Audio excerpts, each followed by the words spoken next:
এবার খড়ের পাল্লায় আগুন লাগলো নবগ্রামের গোড়রা গ্রামে।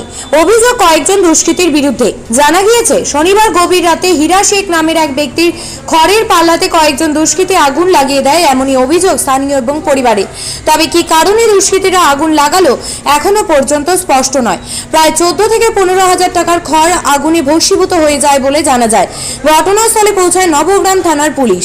এই ঘটনার পুরো তদন্তে নেমেছে নবগ্রাম থানার পুলিশ বলে জানা যায়। নবগ্রাম থেকে শুভ ঘোষের রিপোর্ট, নিউজ এনজিএম।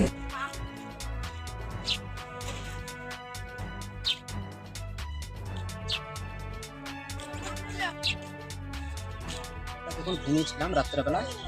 ওই পাশের একটা ছেলে, একটা মেয়ে আর ছেলে সে চেলাচ্ছে, তারপর তো উঠছে না। তখন আমি তখন উঠে তেমনি বললাম, উঠলো দুর্না মেলে উঠলাম। যেছিলেন চারিধারে পালাটা আর সব পুড়ে গেছে, ছায়নি। আর লিভার কোনো রায় ছিল না।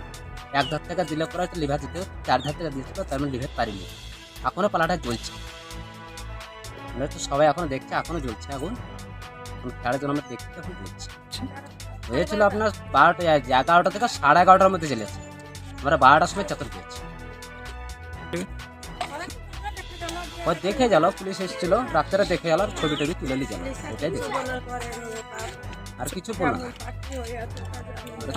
আপনার নাম? যার পালা সে ছবি তুলে রেখেছে।